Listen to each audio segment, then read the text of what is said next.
নদীতে কোনো বড় প্রাণী আসেনি তো? তারপর হারিয়া কাঁধে পড়ে থাকা একটি নারকেল তুলে নদীর যে অংশে জল নড়ছিল সেখানে ফেলে দেয়। তারপর হঠাৎ জলের নড়াচড়া বন্ধ হয়ে যায়। আরে আরে, জলের নড়াচড়া তো বন্ধ হয়ে গেল। মাছুনি জলের দিকে তাকিয়েছিল। এমন সময় হঠাৎ জলের ভিতর থেকে একটা বিশাল নারকেল বেরিয়ে আসে। এত বড় নারকেল কোথা থেকে এলো? ভাগো! মাছুনি সেখান থেকে পালাতে শুরু করে। তারপর সেই নারকেলটি এসে নদীর তীরে দাঁড়ায়। এটি উপর থেকে খোলা ছিল এবং তার ভিতরে প্রচুর জল ছিল। তারপর সেই নারকেলটি রমেশ, সুরেশ, মহেশ তিনজনকেই নিজের দিকে টেনে নিয়ে যায়। ভাই, আমার খুব ভয় লাগছে। এত বড় নারকেল কোথা থেকে এলো? তারপর সেই বিশাল নারকেল হারিয়া ও অজিতকে বলে। এটা শুনে হারিয়া আর অজিত অবাক হয়ে যায়।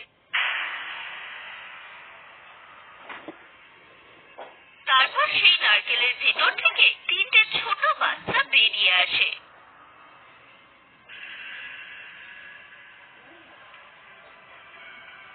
আরে আরে, এটা একটা মায়াবী সুইমিং পুল।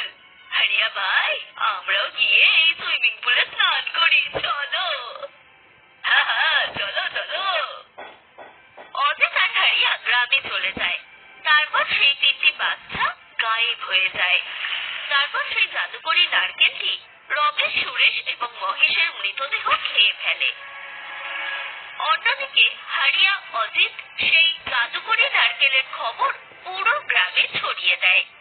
তখন এক বৃদ্ধ লোক বলে, এ কি, সে যুবককে বৃদ্ধ বানাচ্ছে?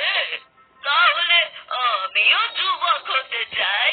কোথায় কোথায় সেই মায়াবী নারকেলের সুইমিং পুল? তখন গ্রামের শিশু, কিশোর, বৃদ্ধ, যুবক সেই মায়াবী নারকেল সুইমিং পুলের কাছে তাদের বয়স কমানোর জন্য নদীর ধারে যেতে শুরু করে। এটা দেখে গ্রামের রক্ষক কালো চাঁদ আশ্চর্য হয়ে যায়। কালো চাঁদ আকাশে ছিল। আরে আরে, এই গ্রামবাসীরা কোথায় যাচ্ছে? এই কালো চাঁদ সর্বদা গ্রামবাসীদের প্রতিটি ঝামেলা থেকে রক্ষা করে। তখনই সে গ্রামবাসীদের কাছে আসে। আরে আরে গ্রামবাসীরা, কোথায় যাচ্ছ? কি? কিন্তু এটা তো হতে পারে না। কেউ কাউকে বৃদ্ধ থেকে যুবক করতে পারে না। দেখো, তোমরা সবাই ওই নারকেলের কাছে যেও না। তোমাদের জীবন বিপদে পড়তে পারে। হয়তো সেই নারকেলটা কোনো রাক্ষস। আরে আরে, সে রাক্ষস হলে রমেশ, সুরেশ আর মহেশকে মেরেই ফেলতো। ওদের কেন বাচ্চা বানালো? কিন্তু আমার কথা তো শোনো। সমস্ত গ্রামবাসী সেখান থেকে চলে যেতে শুরু করে। আরে গ্রামবাসীরা, থামো, আমার কথা শোনো। কালো চাঁদের কথা কেউ শোনে না। তারা সবাই সেখান থেকে চলে যায়। আমাকে গ্রামবাসীদের থামাতেই হবে। তারা যেন কোনো বড় ঝামেলায় না পড়ে। কালো চাঁদ একটি সাধারণ চাঁদ ছিল। এর কোনো জাদুকরী ক্ষমতা ছিল না। এটি সর্বদা কেবল তার বাহুবল দিয়েই গ্রামবাসীদের বাঁচাত। তখনই সমস্ত গ্রামবাসী সেই বিশাল নারকেল সুইমিং পুলের কাছে আসে। ম্যাজিক নারকেল, তুমি কি আমাকে বাচ্চা বানিয়ে দিতে পারবে?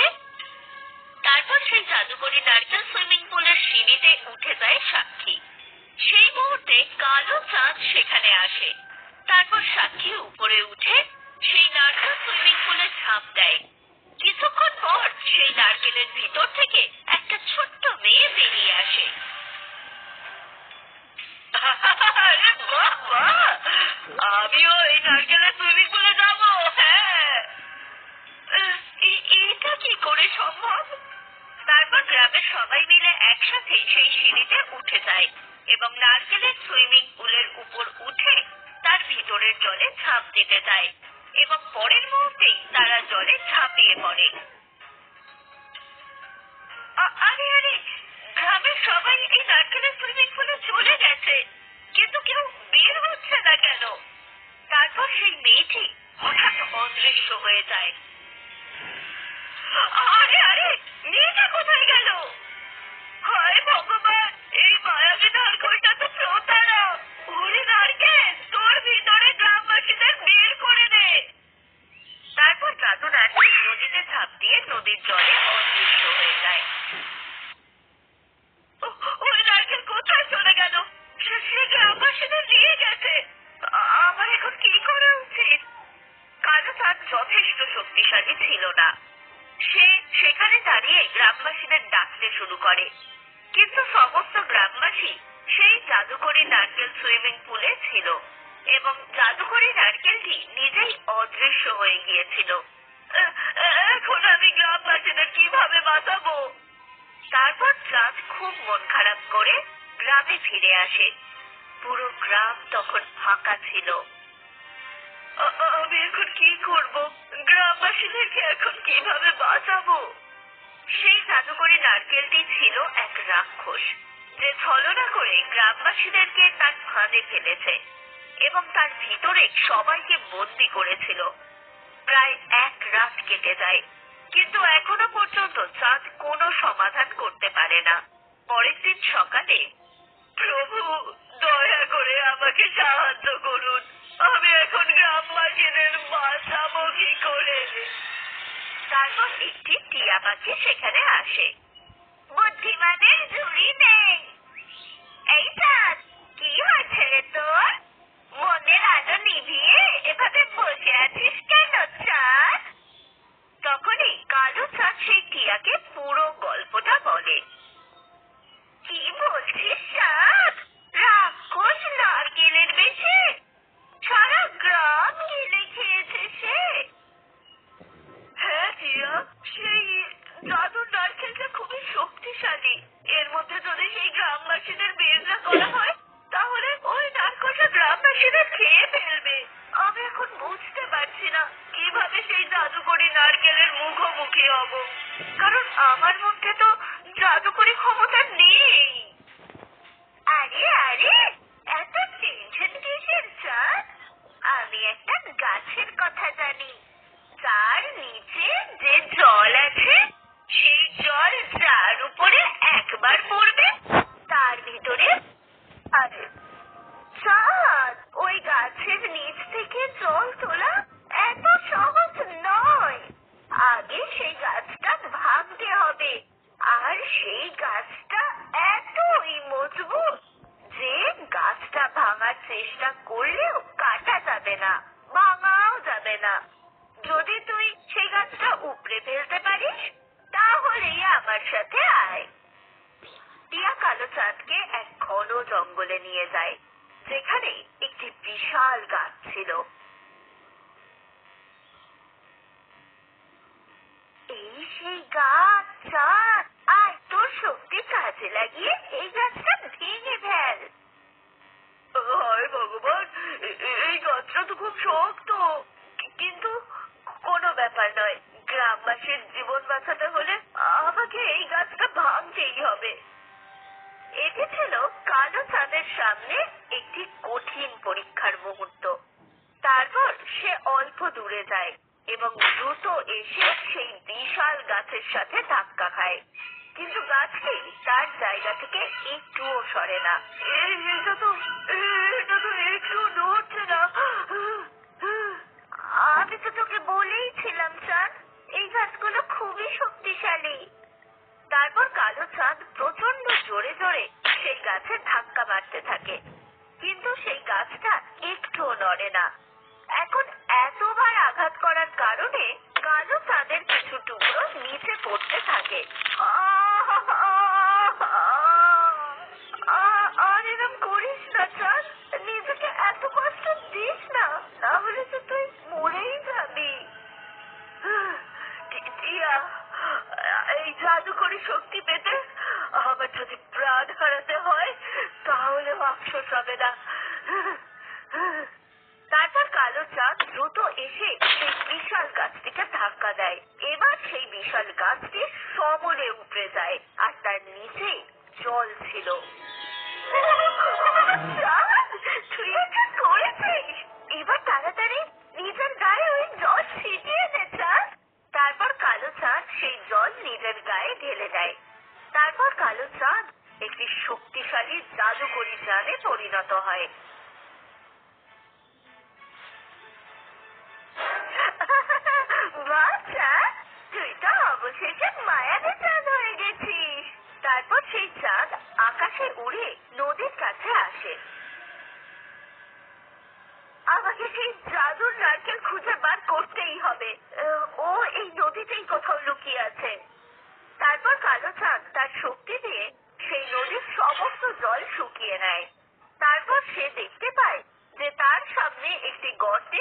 আছে জাদুর নারকেল।